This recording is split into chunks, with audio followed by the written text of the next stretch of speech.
रतन टाटा अब इस दुनिया में नहीं रहे। नाजरीन, टाटा मोटर्स के बारे में तो आप सभी जानते होंगे, टाटा बिजनेस कंपनीज के बारे में तो आप सभी जानते होंगे और रतन टाटा के बारे में तो आप सभी जानते होंगे। नाजरीन, रतन टाटा अब इस दुनिया में नहीं रहे। हमारी तलात के मुताबिक रतन टाटा को ब्लड प्रेशर इश्यूज थे, जिसकी वजह से वो काफ़ी दिनों से हॉस्पिटल में एडमिट थे। और अब ये खबर टाटा मोटर्स की जानिब से कंफर्म कर दी गई है कि रतन टाटा अब इस दुनिया में नहीं रहे।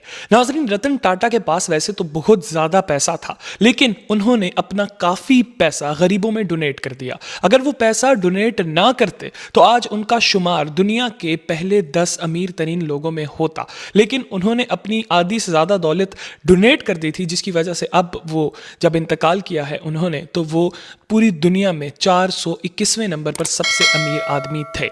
आप में से बहुत से लोग ये बात नहीं जानते होंगे कि इंडिया की टाटा मोटर्स जो ऑन करते थे रतन टाटा, वो ऑन करती है रेंज रोवर। मतलब कि रतन टाटा मालिक थे रेंज रोवर कंपनी के। ना सिर्फ रेंज रोवर कंपनी के बल्कि जैगुआर के भी रतन टाटा मालिक थे। और ये जो डेवो बसेस आप लोग देखते हैं, इन डेवो बसेस के भी मालिक थे रतन टाटा। इनके अलावा उनकी अपनी भी बहुत सी गाड़ियां थी। जो टाटा मोटर्स है उनकी अपनी भी बहुत सी गाड़ियां थी। एक कामयाब बिजनेसमैन थे, काफ़ी अरसे से इंडिया की इकॉनमी को आगे लेकर जाने में बड़ा अहम किरदार अदा कर रहे थे।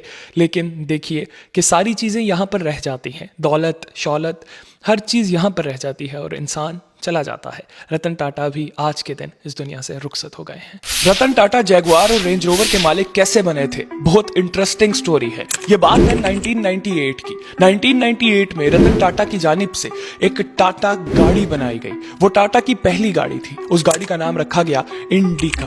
लेकिन टाटा को बहुत नुकसान हो गया। जब टाटा को बहुत नुकसान हुआ तो उनके पार्टनर ने बोला कि अब आप इस गाड़ी को बेच दो, इस गाड़ी के प्रोडक्शन को बेच दो, क्योंकि इसकी वजह से हमें बहुत नुकसान हो रहा है। तो रतन टाटा अपनी टाटा इंडिका की प्रोडक्शन बेचने के लिए बिल फोर्ड के पास गए। बिल फोर्ड वो शख्स था जो फोर्ड कंपनी का मालिक था। ना सिर्फ फोर्ड कंपनी का मालिक था बल्कि रेंज रोवर और जैगुआर जैसी कंपनीज भी उसके अंडर आती थी।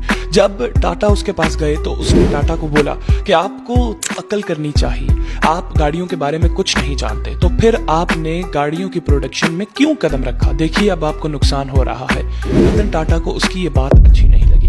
रतन टाटा उस जगह से उठकर इंडिया वापस आ गए। जब रतन टाटा इंडिया वापस आए तो रतन टाटा ने सोच लिया था कि अब मैं गाड़ियों के ऊपर ही काम करूंगा और अच्छी से अच्छी गाड़ियां बनाऊंगा अपनी आवाम के लिए। उन्होंने इंडिया के लिए एक और छोटी और सस्ती गाड़ी बनाई इंडिया के गरीब लोगों के लिए। उस गाड़ी का नाम था टाटा नैनो।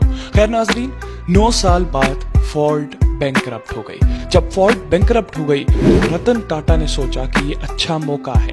9 साल पहले इन्होंने से टाटा इंडिका लेते हुए बहुत गलत किया था, अब मैं इनसे बदला लूंगा।